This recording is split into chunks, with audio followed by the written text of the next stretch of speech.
We all come to pray, going back for warriors, keeping the whispers away. In suits and in skirts, we're the rebels you say, talking about life and dreaming of a different day. On the back row we stay, in the back we don't sway, just let the sermon flow. We're on the back row.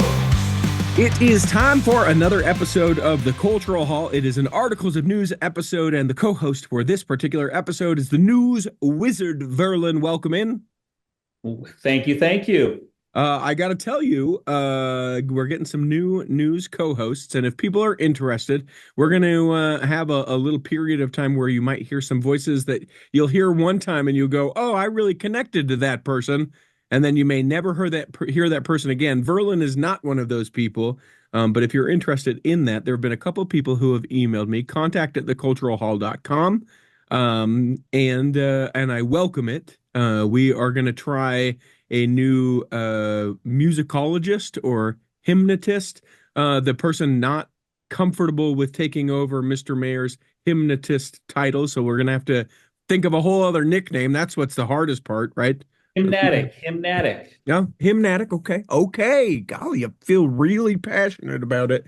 But then some other people as well. Contact at theculturalhall.com if you're thinking, you know what, I'd love to be unappreciated or underappreciated and put a lot of work into something that I don't get paid for and you know, do things at ungodly hours. That sounds like a great thing. It's contact at theculturalhall.com. Verlin, what's new with you? Anything exciting? Oh, I don't know about exciting, but I can list let's see, 5 stressors of Verlin Yaud right now: work, church, family, home, politics. Jeez. That covers it. Jeez. Well, I mean, tomorrow, Election Day, that's a big deal. Let's put that sucker to rest. It is, yeah. We'll talk. In fact, the Halloween costumes for my better half and I for Halloween evening are for those that may see a resemblance: Tim Walz. Okay. And Kamala Harris. That's what your wife went as? She's going as Kamala. I'm going as Tim. Now, let me ask you this, though. Does your wife look at all like Kamala Harris? I would say she has brown hair, and when she can straighten all the curls out of it and look a little more like Kamala. Yeah. But interesting, though, because like to me, like I feel like that's a much more aggressive choice on behalf of your wife than of you. So let me give you an example, right? Like if Woody Harrelson was a politically charged character, people will say I look like him. But if my wife then dressed up like, I don't know, Greta Thunberg or, you know, someone like that feels like it would aggressively step into we want to put this forward. There's no effort for you to look like Tim Walz. And so people go, yeah, of course he's that. But with your wife stepping alongside with you, as she should, it seems a far more aggressive a step towards, yeah, we are these people. I'm not worried so much about that. What I was more worried about is people taking it as an in-your-face political statement. We mean it to be funny because we can resemble them. Yeah. But it's not meant to be, you know, vote for these people and you're evil if you don't. Yeah, well, stay away from polling places because it's illegal for you to be there. I can see people losing their mind. That would be funny. That would be funny. No, I actually, both Susan and I both voted early. We voted earlier this week. Nice. We have already voted as well. We did the mail, came in. Oh. My wife said, do you have strong feelings about who I vote for?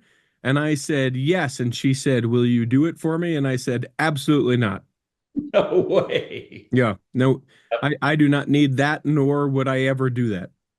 No. And Susan and I are fairly well aligned on politics, but I don't think we've ever talked about who specifically we voted for, maybe at the president level, but otherwise down ballot, not at all. I can say that for many years, my mother and father canceled each other's vote out. Interesting. Yeah. That's an interesting thing. So I don't know. Although I suspect this quite a bit, I think my wife only voted in the presidential category and then didn't have the time or the care or concern to go further than that. So that's honest of her. Yeah. Yeah, I actually took a little bit of time and looked at all the candidates for the various positions and figured out more figuring out which ones absolutely did not align with my values versus which ones did align. It was again a choice of least worst candidate in many cases. I want to talk about this. This is in the political neutrality, which as we get into news, that's where we're going to start with our news, the church and political neutrality. This is still opening exercises, but I may surprise someone with what I'm about to say.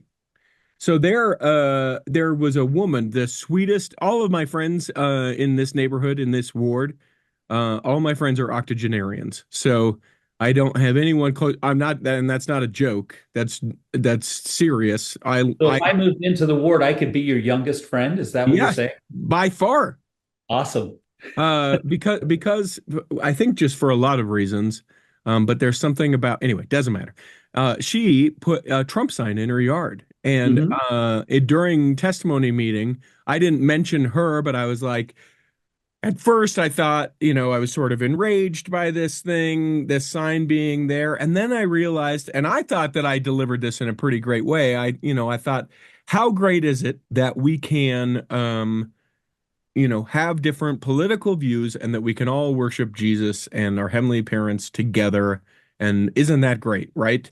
And she knew I was talking about her. Everyone knew I was talking about her, but I didn't bring her up and all these things. And I guess in some way I was sort of being funny, but I was speaking what everyone knows, right? Some people are Yeah. enraged against that and some people are not. Yeah. So then story is landing, I promise. Like the next day or the day after, the sign was no longer in the yard. And I called her up and I said, listen, this is not, I was like, do you, please, because as much as I may not like a particular, and we all know in this case, that's who I'm talking about. But if it were anything, I would Yeah. want someone to say, you know what, I believe in this character, this person enough that here's the sign and pride for me. And, I don't think that that should be desecrated, taken down, stolen, damaged, any of those things. People have the right to do that. She took it down, and I was like, "I'm so sorry, dude. Was that because of me?" And she's like, "Oh no, another neighbor said that she could not handle it being in my yard." And this woman, uh, maybe too sweet, was just like, I didn't need the Yeah. stress of doing that, and so Yeah. she took her sign down. No, I can't remember which famous forefather said it, but I may not agree with what you say, but I will fight to the death to protect your ability to say it. Yeah. And then it's putting a sign on your yard if you want to put a sign on your yard. Yeah, yeah. So I'll be excited that that's done for 4 years. Amen. We'll see We, what done means in this case. yeah, yeah, yeah, yeah. The other thing is, with the passing of Halloween, my wife fairly aggressively came after me. Does your wife ever kind of check you, call you, and say, "Hey, Verlin, what you ought to be doing or what you ought to not do"? Does she ever just call you to the carpet? Because I think our spouses and maybe very few other people are entitled to do something like that, but they can just Yeah, say to I've you, been married almost 40 years, and I would say yes, that's a fairly regular occurrence. okay, okay. Do you have one recently worth sharing where your wife has said, Verlin, this that you'd be willing to share? I don't. Okay, that's fine. I'm coming quick to mind. So this is you're like not any that I'm going to share because I they're can all tell you one that's been kind of repetitive in my life. tell me. So I have a challenge prioritizing activities in my life, and things just go on my calendar, and I say yes to church things and work Wow. things, community things. And so repetitively, she's had to say, "Hey, Verlin, you need to reprioritize and back off this and focus more on that." Oh, that's so I, great. Isn't that I great? totally appreciate that, but the problem is it has to reach a certain level of frustration with her Yeah. before she brings it to my attention. Yeah, but there are probably a lot of people that may say that to you, but few people like your wife that you'd actually listen to with that. Yeah. That's right. Yeah. Yeah. Now I feel bad that you shared such a serious one, but this is not a joke. This was minutes before we started Doesn't recording. like your haircut? Uh, Is that what you're no, saying? my hair's getting cut to later today, as a matter of fact. This is just a little bit of bedhead. Um, she looks at me and she says, and I was like, I know where this goes. She says, you could do some things different in your life. And I was like, well, that's an obvious thing. But with the passing of Halloween, we were talking about how there are, like growing up. Now he's a stake president, maybe even a mission president. President Black, he was a dentist, and he gave out toothbrushes Ah, for yeah, for Halloween for the Halloween. trick-or-treaters, right? That's too And bad. some people are full-size candy bar people, right? You got a full-size candy bar. Well, I made the comment to her around Halloween that it would be a fun thing to be the hot dog house, where as you're out trick-or-treating, you come by, you get a nice hot dog off of the grill, nice Mom and and well dad get a fed. hot dog if they're walking along. Yeah, yeah, yeah. Oh, Yep. Cool idea, right? Get to good chat with idea. neighbors. It's very Even better if you did it with like a New York corner hot dog cart and you're in yes, costume, right? yes, yes. Yeah. Full thing, right?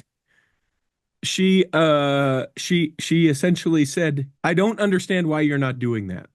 And you need to, you don't have to necessarily do that, but you are letting these things that you would do pass you by. I don't understand why you, and it's funny because if you complete the sentence, I don't understand why you don't get a New York hot dog, truck and put it in our driveway on Halloween. That seems sort of ridiculous, but she was very, very adamant of maybe it's not the hot dog truck, but you need to start doing some of these things. Because I just sort of bridle it because, oh, it's going to be a lot of time, or I have to work, or whatever the thing is. And she's Yeah, like, let it yeah, go. yeah. I appreciate your wife, and I'm lucky to have met her Hmm. once, and this makes me love her even more. Yeah. Yeah. What someone who can actually have that conversation with you, what a privilege, Yeah. what a blessing that is. Yeah. Now that means that you can turn it around, right? Or not, That I can turn it around. What do you mean? and do the same thing for her and Oh, tell no, her no, what no, she no, needs no, to no, do. no, nope, nope, nope. No, the Oh, it exchange, doesn't work that no, the way. exchange on the other side is I go, have you ever thought of stop? Okay. Okay. But we both know, right? Yeah. Yeah. Yep, Okay. yep, yep. So that's how that goes. Nice. Anything else that we should address? Nah, probably not. Let's take a quick break. We'll come back and we'll do the second half of Articles of News. BestDJinUtah.com is the website. That is where you go if you would like me to come and DJ your event. Now, will I do a family reunion where you all wear the same t-shirts? You bet I will. Will I travel to wherever you're at? Uh-huh. Am I reasonable as far as what I cost? Yes. Yes. Do I bring a good time? Yeah, all the things. Listen, Best DJ in Utah, it's my company. It's a thing I do that allows me to be able to have the time to do the cultural hall. So if someone's getting married, you think, man, they need a great DJ. You're throwing a party, whether it's a 50th or 60th or 40th or 20th or whatever the party is. I've done them all and would love to be able to do that. An anniversary party, certainly done those. I did a baptism in 2023. Yeah, we did a big dance party at a baptism. Spoiler, not a Mormon baptism, but it was fun nonetheless. BestDJinUtah.com is a website.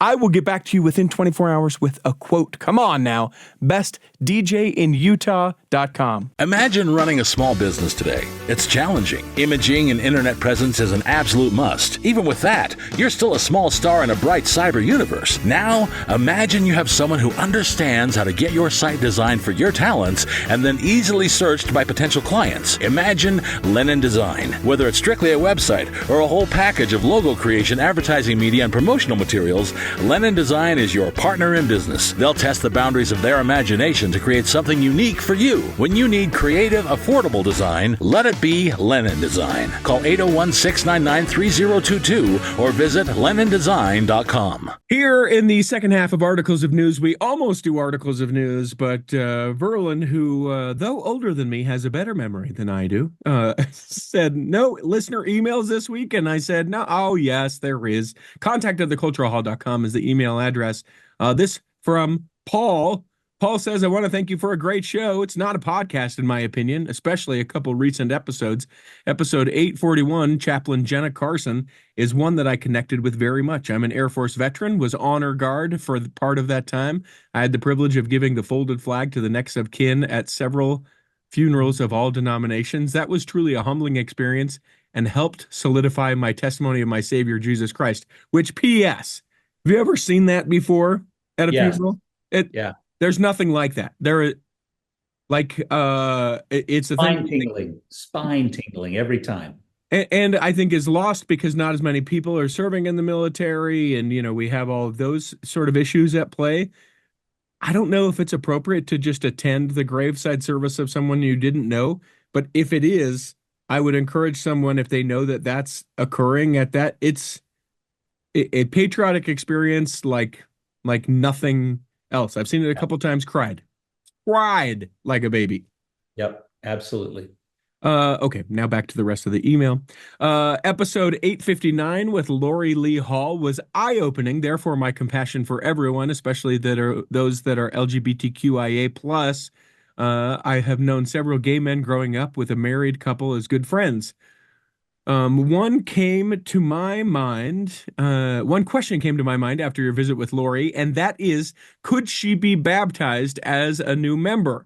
I believe that when a man is excommunicated, that priesthood and all ordinances are removed. If that is the case, she doesn't need those ordinances. She needs ordinances as a sister in the gospel. Anyway, just a few thoughts that I had that I would share with you as you share so much with us. Best wishes, Paul. I don't think so.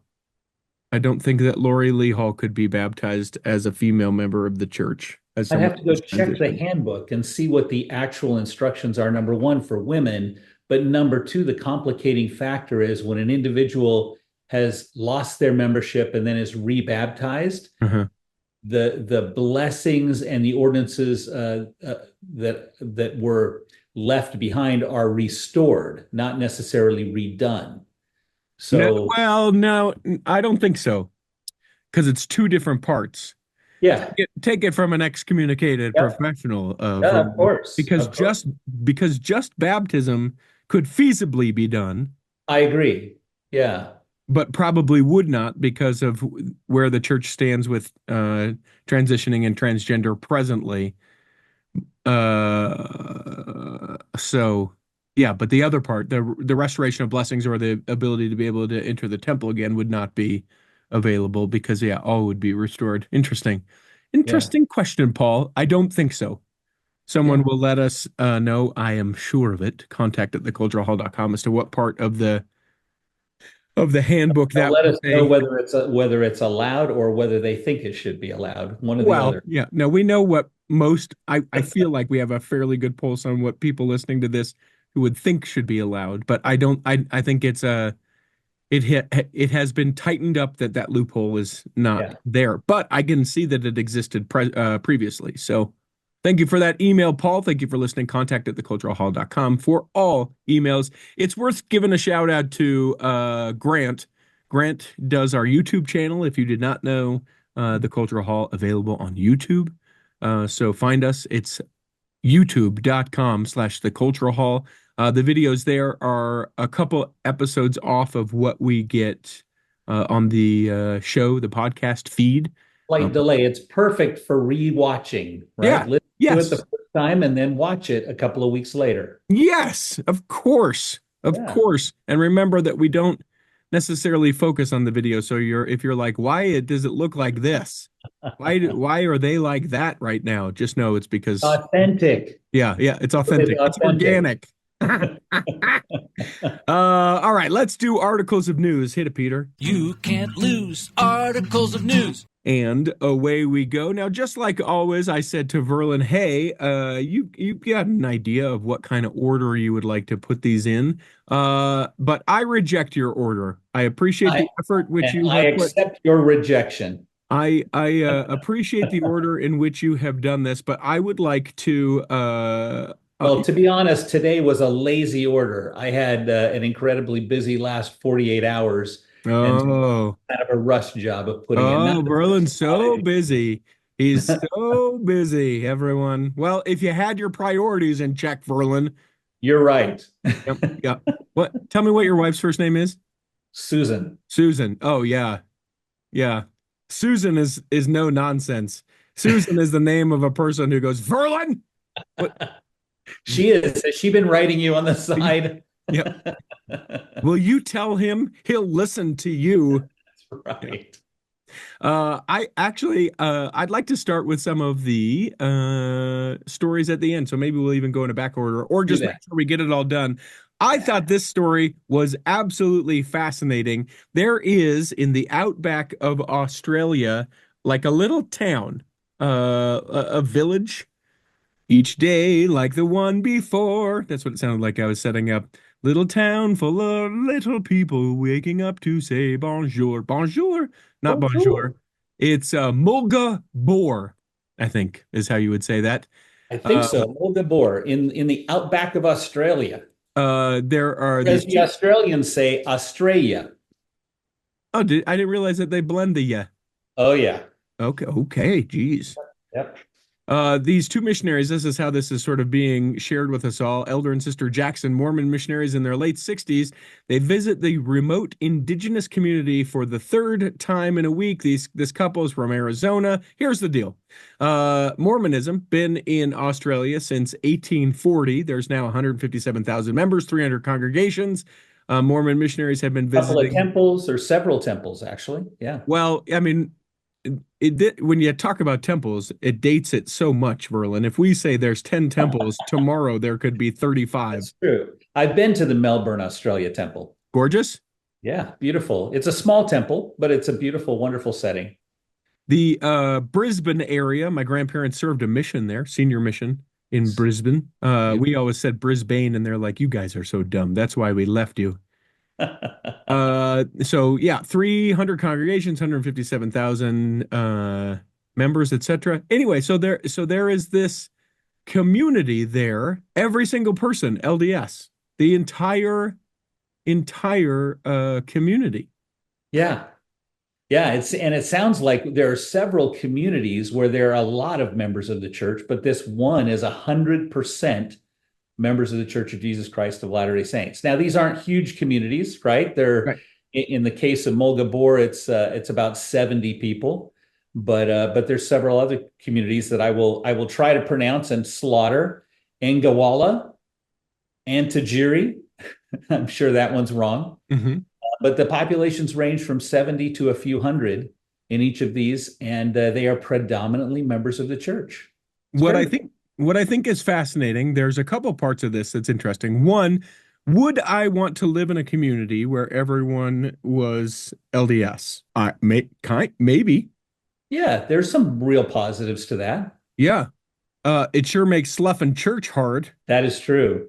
And smoking in the backyard would be a little more difficult. Sure. Sneaking a drink, things like that. Some of those agency things, though not taken away, you're certainly being sort of checked on a little bit more. But yeah, definitely some positives as far as that goes. A great stress part of this article is the idea of blending these Aboriginal traditions with the church and artists sort of embracing this in an artistic way, which I think is fascinating. But it is a thing. Well, I always think of President Hinckley, who said, let them bring with them all of the things that they were and are, paraphrased, of course, and then let us add to them and not take them away. And so I really hope that is the case, that is what's going on, that we're allowing, that to continue in the ways that it can continue and just blending with it, the beliefs.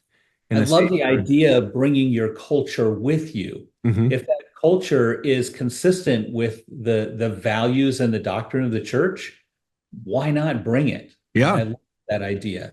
Whether it's physical art, like the paintings that they're talked about in this article, or music, or sculpture, or painting, whatever it may be. I think that's wonderful to meld those cultures together.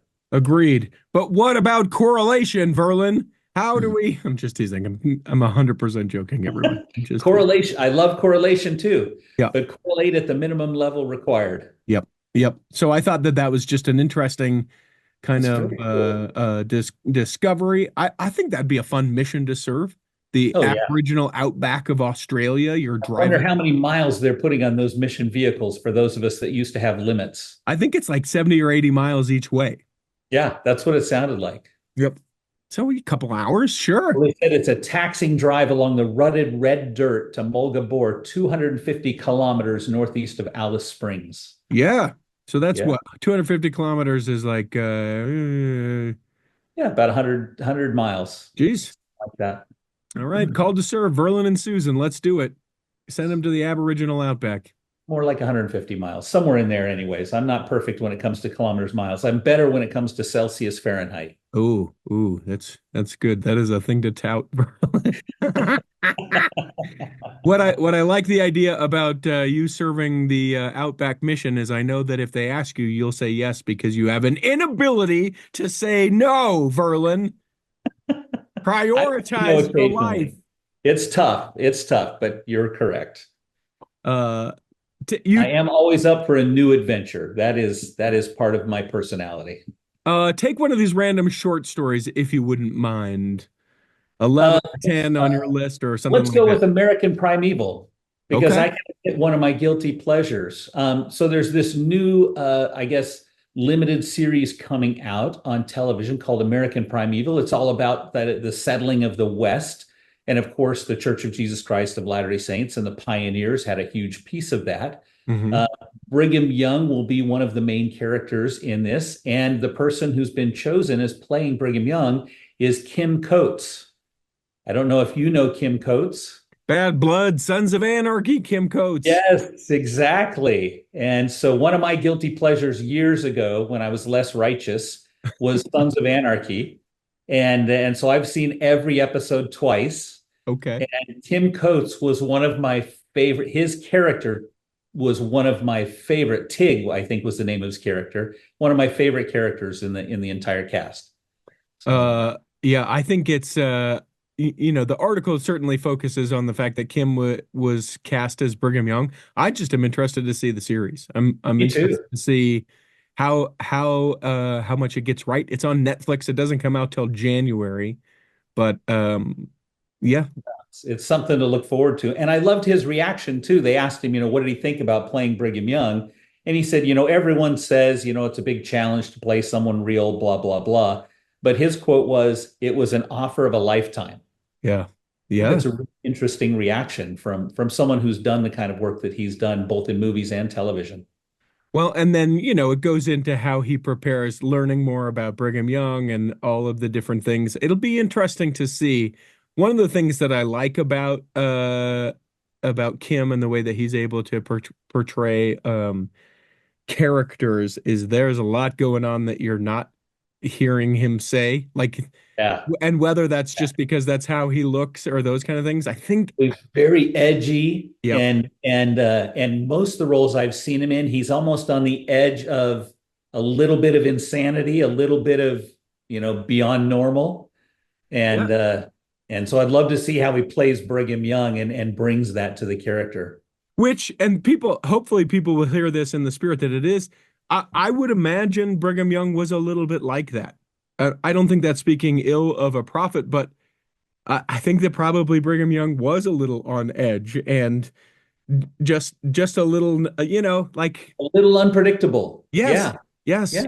just a little bit on edge, literally the edge of the West, as far as So that many goes. But just ways. like, Yeah. what am I doing? Where are we going? Let's get this thing. Are they going to come kill us? Are they not? Where have we built the thing? Are we doing the thing? We have our own army. What do we do about polygamy? Yeah. Yes. Yeah. So, yeah, I'm Statehood, excited to all of see that that. too. Yeah. I'm excited to see that as well. I want to talk about this. It's out now. Going on a little bit of a road trip, and this will be part of the listening experience. Saints Volume 4, Sounded in Every Ear, follows 1955 through 2020 of the Church of Jesus Christ of Latter-day Saints. It focuses more on the modern global growth of the church, temple building, etc. One of the things that the authors of this particular volume said that they faced was challenges in selecting which stories from a vast amount of material, because as you see that it has grown now to, most countries have at least some sort of experience with the church coming there, being there, members in that country participating, etc. Like, how do you know what you include and what you don't include? And so they mentioned that was part of the difficult thing in deciding what to be as part of it. Yeah, think about it. With 15 plus million members, by the time they end the book, there's so many different stories they could have told. Yes. I cheated a little bit and went to the very last chapter and read boo. the last chapter. And it's cool that Boo. the story that they chose was a story of a sister who spoke in General Conference in April of 2020. And kind of Interesting. her story of getting there and how she approached it and the results. And if you remember, April 2020 was the first COVID General Conference. Sure, sure. Yeah. I flipped to the end and I was like, wait, Harry is a wizard? That's where I hope that was going. But no, All the laughter. No. yeah. He shall not be named? What? They named him? How did they? Yeah, it's a fascinating volume. Here's where if people are like, "Oh, is there going to be a volume 5?" Probably, but not for a good long time. The church has said, "Hey, we're going to continue to do things in this sort of narrative storytelling," which, spoiler, everyone, I don't know why people don't believe that we're doing this. We've had enough sort of ancillary adjacent conversations with people. The church has quadrupled down on this book that they're doing about Joseph Smith. Yeah. Yeah. That is where Saints will go next. Yep. It's not necessarily all the authors because it's different expertise, but Brian Hales and his wife, previous guest of the Culture Hall, spoken a lot about polygamy and the prophet Joseph Smith, just got called on a mission, and his mission is to help write the book. Fantastic. The guy, why can't I think of the Standard of Truth? I can't think of his name, but the host of the Standard of Truth podcast, he is working on it. Several BYU professors. This will be the next thing. And it will be narratively written like Saints were to help people understand lots of stuff about Joseph. Tell the story, and I'm hoping for absolute, well, I don't know the right phrase, in your face transparency. Sure. I love that approach. Yeah. It will be I don't think it will be the undertaking and or the read that Rough Stone Rolling is, just because Right. although Richard Bushman, as I understand it, helping out with this project, of course. Good. I just think that it's like where that's maybe a little bit more academic is not the word, but I guess sort of more dense. This will be lots of stuff from that particular volume, but told in a way that you go, oh, huh, okay. Huh. Cool. And you understand a little bit more. There are several times when I was both reading and listening to Rough Stone Rolling that I went, wait a minute. Doop, doop, doop, doop, doop. Hit the button to have it go back a couple minutes. Did I understand at all what I just listened to? Yeah. Oh, okay. No, that's great. And I love the narrative, the storytelling. It helps it become a lot more personal than reading it like a history textbook. Yes. Which is wonderful. And I think particularly members outside of North America, it gives them a better chance of understanding it as well through a story rather than fact. Agreed, just like Saints has done. Yeah, exactly. We've got, man, where do we want to go with this? Let's go to I want to talk about this one real quick. Happy 25 years Orchestra at Temple Square. That's basically all that story is. Well, no, it's not. I had no idea it's been that long. I'm old enough that I've been to music and the spoken word multiple times over the last 60 years. Okay. And I remember going when it was, I'm going to say just the organ, a beautiful organ, wonderful musicians playing the organ with the choir. I remember the very first time I went and the orchestra was there, this full orchestra, and it took the performance to a completely different level. And I was lucky enough to have a friend, a young lady that was in our YSA ward a few years ago. She moved out to Utah and became one of the violinists in the orchestra. And so I would watch it rather than listen to it. And I would always try to look for Denise and pick her out.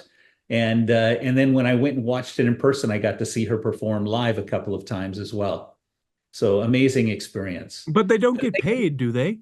Not at all. It's completely volunteer. Yeah.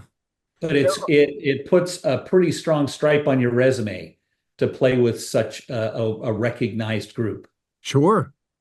So you want to do it for that, certainly. Or, if those that are like, God gave me this calling because he gave me these skills and abilities. It's a way to do that. I think that's absolutely beautiful. What I think is fascinating, part of the article too, in addition to the 25 years, it talks about that there are 32 people that have been in it since the beginning. That's amazing. 25 years of playing in an orchestra. I wonder if they're looking around and they're like, last standing, it's me. That's where the church should develop a reality TV show that we kind of have to encapsulate over years and years and years. It's going to take a lot of filming, but as one by one they drop off, That's the only thing they didn't list. I would have liked to have known how many total people have performed in the orchestra over the 25 years. I'm sure hundreds, right? I would guess so. And as the 32 people will say, those quitters, we don't need to know about those people. Those quitters, exactly. For those of us who played in bands and orchestras previously, I'm just envisioning the person sitting in the first seat and the others trying to get into that position and competing for that position, and they just won't leave. Yeah. Blocking one day. Yeah, I feel bad for other harpists who have tried because I think there's only one harp position in the orchestra. Yeah, she's been there she's an OG. Yeah. Well, congratulations and happy 25th anniversary. That's silver, correct? That's right. Yeah. Let's do the couple quick stories about the secret lives of Mormon wives, if you wouldn't mind. We just can't stay away from this, can we? We and literally the country and the world. Oh my gosh. So the first story, this shocked me. This is feigned shock, of course. This shocked me because Utah is very well known for gender reveal parties, right? Mm-hmm. And stunts and sometimes things that go haywire and wrong, lighting a forest fire, for instance, with a reveal. But in this case, Whitney reference, but appreciated. Obscure, but appreciated. Whitney Leavitt chose to actually wait until her child was born to know the gender of the child. That's amazing. She's going to be setting a new trend and cratering the pink and blue balloon business for gender reveal parties. But she not only waited, she chose a gender non-specific name so that they could feel connected to the baby when it was born. Mm-hmm. And I appreciate that because I personally have a gender non-specific name or a non-gender. You have a non-specific name. People say, Merlin, is that a name? And for people that never have heard my voice or seen me and only know me on email, I think about half of them think I'm a female. Really? And that says about me, but it's been told to me several times. Yeah. I suppose I don't have any feeling, so maybe that is complete gender neutrality. There you go. Like I didn't make any sort of assumption one way or another when you originally emailed me. I was like, I don't know, probably a dude. I don't know. Yeah, who knows? Anyways, I didn't realize. Now here's the thing with Whitney Leavitt with her child, though. The kid is not her son, and no one has appreciated this joke yet. Because I just got it. It took me 3 seconds, but yeah. I kind of want to snap and dance now. Yes. The internet has not loved that joke yet. Up on that. Oh my gosh, it just came to me. Yeah, so her son's name is Billie Jean. Yes. Oh, that unfortunately homage to Michael Jackson, of course. I would doubt it. I would be curious. It's spelled differently than the song is, but I am surprised that there hasn't been any sort of thing. I mean, certainly we did it, but most people look at the captions that I put with news and go, I roll. So sad. But no, that's great. Yeah. So along with Whitney doing her thing, the other story related to this that I absolutely love is this woman in Utah who just moved to Utah 4 years ago. And of course, it's Halloween season, and she's putting up decorations in her yard. Mm-hmm. And her idea, which I thought was brilliantly on mark for where she lives, was to do a Secret Lives of Mormon Wives set of skeletons in her front yard. Yes. And what really impressed me in the article is it says that before she did it, she was worried how it might be taken by her neighbors. She didn't want to offend anybody. So she actually checked with her neighbors if they would have any problem with her putting these skeletons in her yard with fake eyelashes and holding swig cups and hair extensions and the whole works. And so she did this. I watched the TikTok. It cracked me up. I loved it. It's so funny when people do something like this. And unfortunately, you know, now everyone will kind of copy this and they'll want to be, you know, the original one, just like this. She's the OG. She's the OG on this. So it's so funny.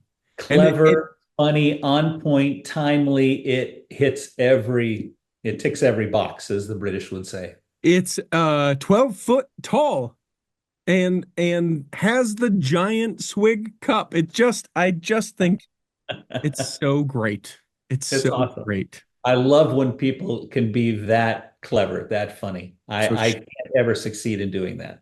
Shout out to Christina Jackson. That is I couldn't figure out, it didn't say in the article what city or community she lived in. It's Daybreak.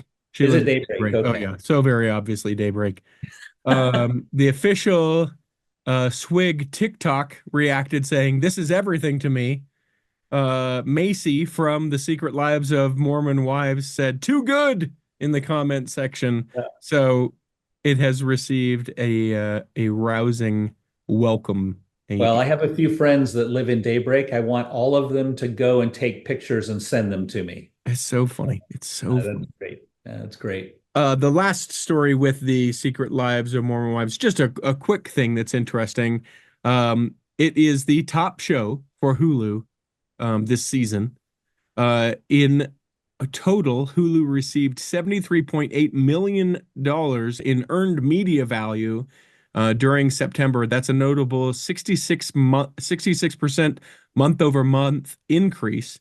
It wasn't enough to beat Netflix, but the large majority of the uptick from Hulu was the Secret Lives of Mormon Wives. So, and again, reminder: season 2 has been picked up and approved, and they're going to run with it. And 20 episodes. We get 20.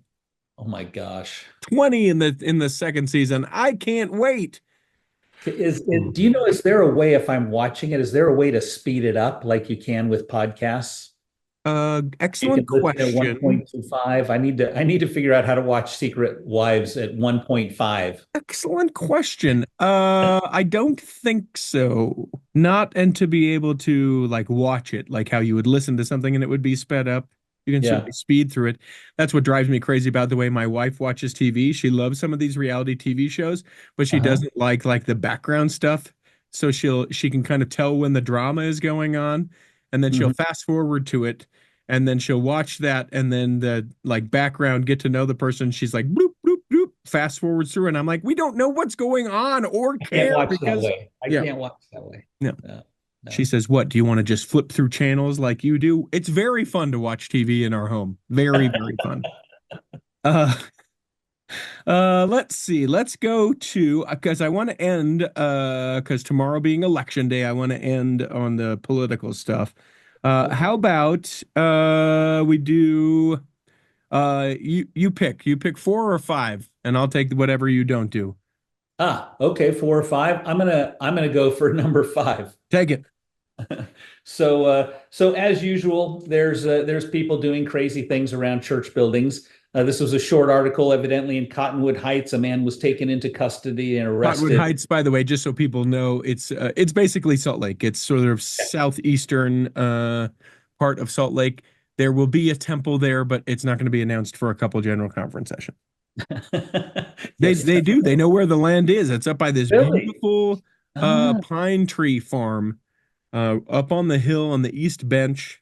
I think I know exactly where you're talking about. Yeah. Yep. I'm not in Utah, but I've driven around there enough times to know. Yeah. Yep. It'll be up there. The church owns the land, but they've just said, pause. We'll wait. We'll wait. Yep. Another beautiful temple you can see from the valley. Yep. So go on. Cottonwood Heights. So this gentleman in Cottonwood, Keith Barber, who uses an alias. I don't know where he uses the alias, but he uses the alias Troy Heyer. he called 911 on himself as he was standing outside of a Catholic church with a knife, saying that he was feeling violent towards Catholics, which I think is a very interesting way of putting it. Yeah. So the Cottonwood Police Department, of course, responded. He was also threatening meeting houses of the Church of Jesus Christ of Latter-day Saints. And it said that as the police showed up, he fled the area. Yeah. So I'm not sure why you call the police on yourself in the first place and then why you flee when they get there, but evidently he wasn't thinking clearly that day. Yeah, apparently not. But in my mind, I like to think that he was like, all right, chase me, and then takes off, right? I was trying to think that maybe he was just a little upset because he had prepared incorrectly and got his weeks messed up, and he showed up to church and second hour was Sunday school instead of elders quorum. I've been that mad before. Yeah, it's embarrassing when I do that as the elders quorum president. Yeah. So. And where I thought maybe it would go, Notre Dame ranked just above BYU in the top 10. Oh. I feel a little angry towards Catholics as well. Well, my view, I mean, we won't spend a lot of time on it. I think BYU at number 11, no matter what their record is perfect. Do not break the top 10 until the last 2 weeks of the season. I mean, too late. The thing that for me that I'm concerned about, coming off a bye weekend now as we look towards the holy war. Yes. It's not a holy war, everyone. It's not even okay. It's not the holy war, more appropriate if we were playing Notre Dame, but still not appropriate. Whatever. It's the game I've attended where I've heard the most swearing of any other game, and I go to lots of BYU games. And that was in Provo. The flippity fetching fudger. Hey, you fudger! You Frickin'. gosh darn mother fudger! Frickin' is the one we're supposed to be using. Oh, we're not supposed to fudge? Oh no, we talked about another article. We did an article in news a couple of months ago where frickin' came up as. Yes. But I thought you had received revelation that fudger was not something I was supposed to say. No, I haven't worked on incorporating that one into my vocabulary. This is an admittance of me. There is a combination swear phrase. I'm fine to say it here. But people make fun of me for saying it sort of secularly. They say it because my favorite swear is gosh damn it. And I love it. In my mind, I'm trying to put together other dual word swear phrases. Sure. And come up with alternatives for those too. Yeah. But I will say that out and out and people go, wait, what? And I go, listen, it's a thing. I'm not comfortable with both parts of it, but one. My head is spinning now with 2-word phrases I cannot say because I'm not yet sure whether they can be said. Yeah. I'll have to write that out. Let me see. Does that? Yeah, I think I could say that. Yeah. So holy war. All to say, if BYU is going to lose, it'll be against the U. Otherwise, BYU will win out the season. Yes. I think that's their most likely loss. Yeah, unfortunately. And not that they're likely to lose. I think the percentage is high they win, but yeah. But anything is happening, and it's at the University of Utah, blah, blah, blah. Here, just a real quick aside. So I was working this last Saturday when the BYU played Florida. And I was between gigs, so I didn't have enough time to really go home, but I didn't want to just go to my next gig super early. So I was like, I'm going to go to a sports bar. And I was right up by the University of Utah. Now, I saw your post. You literally posted on social media asking, does anyone know of a good sports bar I can go to? Yes. So I drop into a sports bar. This is like a University of Utah hub sports bar. But the game for the U of U didn't start till later. So I was like, yeah, turn on the BYU game if you wouldn't mind. So I sat and I ate really horrible food that apparently I have some sort of toxicity towards because I didn't even make it out of the restaurant before the entire food had evacuated my body. Whatever. Great food. Delicious going in. But the last 15 minutes of the BYU game ran over the U of U game, the start of the U of U game. And so they tried to change my TV and I was like, watching that. So I'm in a sea of red with one TV watching the BYU game. That's great. soon as it was done. I would have been tempted to stay. I know you were working. I would have been tempted to stay to see all the tears during the Utah game. Ooh, come on. Listen, we can't kick them while they're down. Sure we can. Yeah, they would kick us in a heartbeat. Absolutely. I have great friends that are U fans as well. So I want to do this, and then let's do the political story. So there's a story, you can find all of these, by the way, in the show notes, of a teenager. Bowen Bailey is his name, serving a mission in Alaska. that's right. They found a tumor in his chest. Now there's a couple parts of the story that I want to highlight. This is a guy, he's from St. Anthony, which is just outside of Rexburg. This is like your salt of the earth. I'll work my way through it. Push through. I'm good. And that's he's probably got farmer genes. He's probably, he's that kind of kid. I think of him eating no greens when he sits down to eat. That's just a stereotype that I place on him. There's nothing about that in the article. But meat. Yeah, like you shake his hand. Potatoes. Yeah, you shake his hand, and you're shaking the ancestors' hands from 90 years working the land, and it's like leather. That kind of kid. He tried to push through, just not feeling great. Man, I'm not feeling great. Gonna try and I'm not feeling great. Nah. Finally, it was like, there's something going on.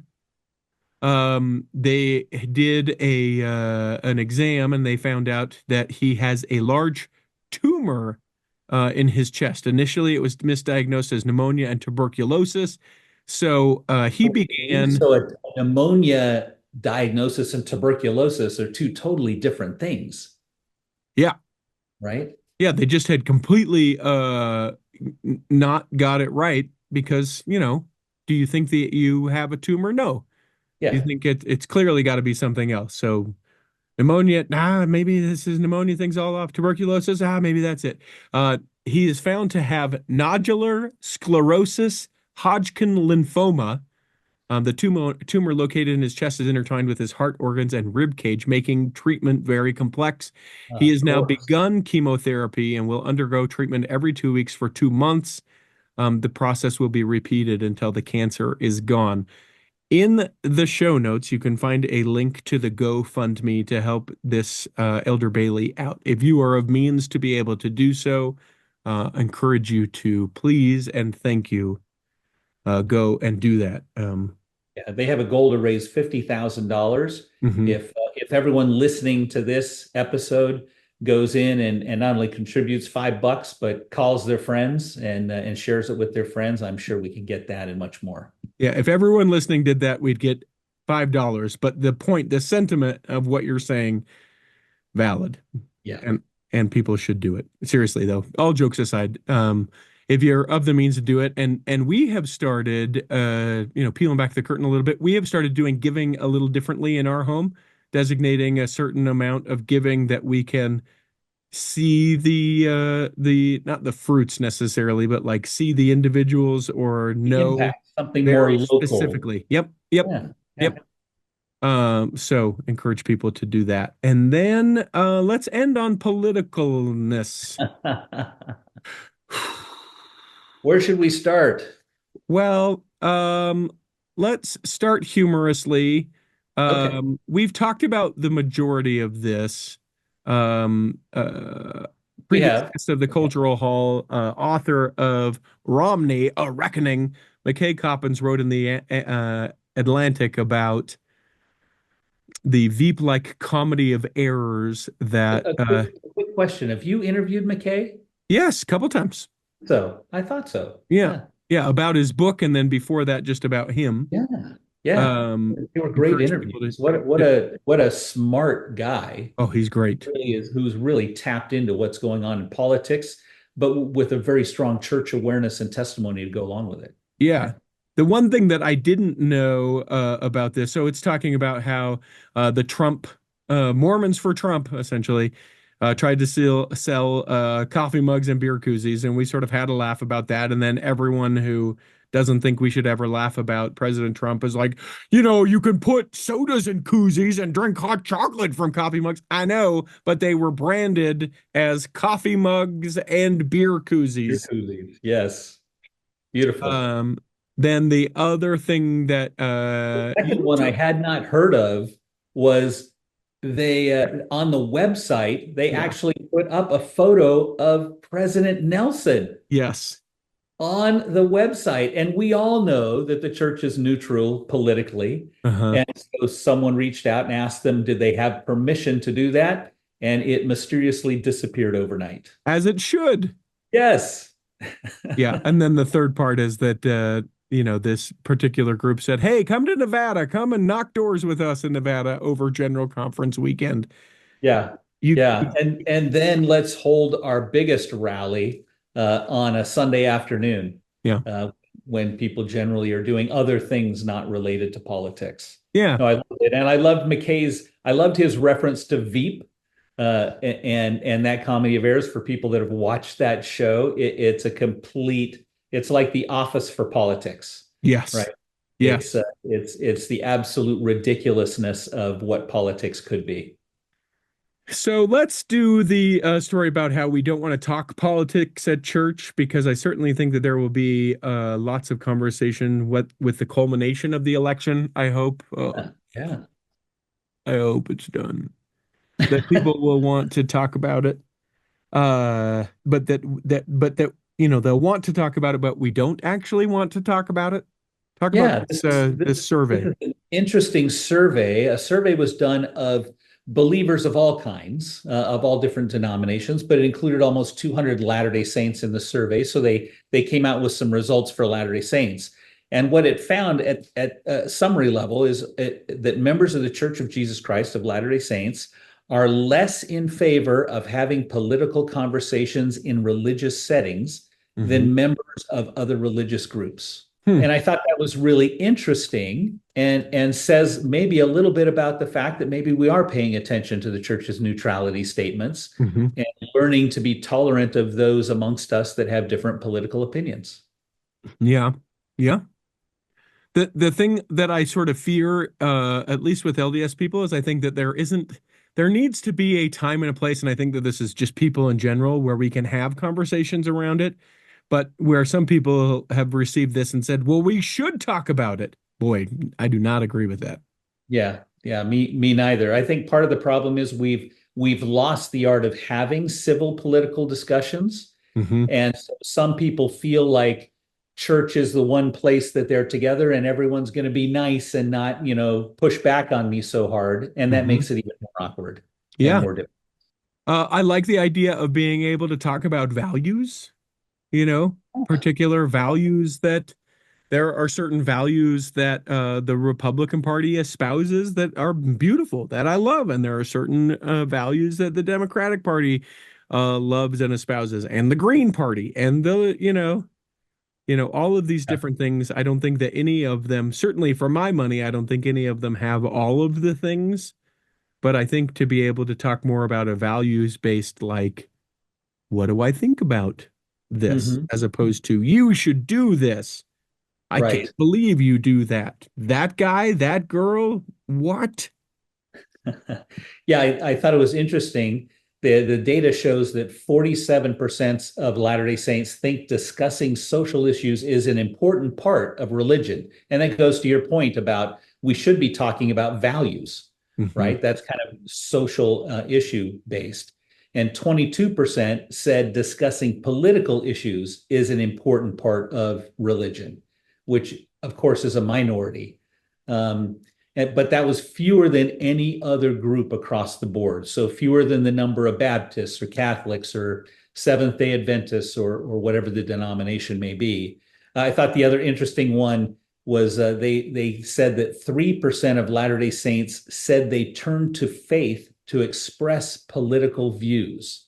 I'm not sure what that means. They say that's half the number of the next group. But generally everybody rated politics at the bottom of the list of reasons why they turn to religion. Interesting. I'm not sure why people turn to religion to express their political views. Well, politics is my religion, Verlin. Well, that's a good point. That's a good point. I want to end with this. I recognize that this is a little dry, folks, what I'm about to do.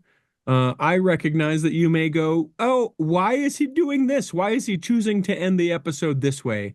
I don't care. Lovingly, I don't care. I think that it's appropriate, and I think that I have long ago made the decision that this is how I wanted to end this episode before Election Day. I just want to end it like this. This from the Political Neutrality and Participation part of the Church Handbook. Updated June the 1st, 2023. The Church does not endorse, promote, or oppose political parties and their platforms or candidates for political office. The Church does not allow its church buildings, membership lists, or other resources to be used for political purposes. The Church does not advise its members on how to vote. The Church does not direct government officials or party leaders in the duties of their office. The Church does not typically issue statements regarding disputes in or between nations, lands, or peoples. Rather, it teaches the gospel of Jesus Christ with the knowledge that living these principles limits contention and hostilities. The Church does believe and teach that members should be subject to kings, presidents, rulers, and magistrates in obeying, honoring, and sustaining the law. The Church does recognize a universal right to the free exercise of conscience and believes all individuals and institutions should be able to express publicly their views on issues facing society.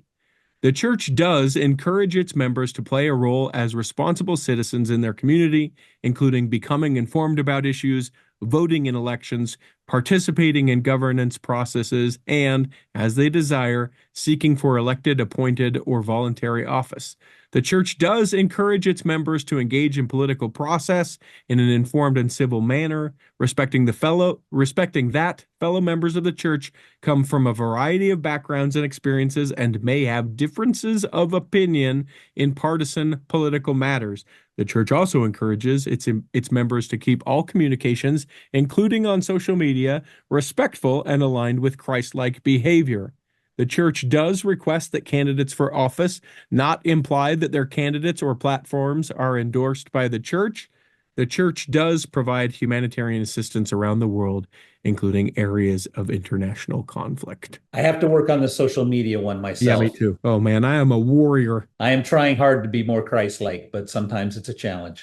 Can I give you a little help? Yes. You know how different apostles and prophets had said, sing a hymn? Mm-hmm. I'm trying to type like Jesus. I'm deleting the things I said. That's good advice. My Yeah. challenge is not so much with any position. That doesn't bother me, but it's when people attack other individuals or blatantly promote absolute untruths. Mhm. And I have a really hard time being kind in my response. Sure. Well, be better. Something to work on. Don't make Yes. me sick Susan on you. She's trying to ignore it. Yeah. My wife about once a year will go, are we showing up online the way that we would like to? And she doesn't ask more than that. And she asks it about like that. Oh, that's good. Are we showing up online the way that we want to? No. Leave me alone. I'm trying. Well, Verlin, best of luck. I hope that be safe. It'll work out. God bless us, everyone. We'll talk to each other on the other side. Yeah. I'll see you on the other side. I hope that this episode has nourished and strengthened your body. And if you didn't feel well enough to listen this week, you'll feel well enough next week. And then when the time comes, you will be able to travel home in safety. In the meantime, Chris at Alpine Lakes Travel, Rick McGee, Debbie Wanless, Chocolate Cake Bites Podcast, and the Tiger with a U will be saving a seat for you on the back row of the Cultural Hall. Save me a seat, it's sure to be neat on the back row. We really gotta go on the Cultural Hall show.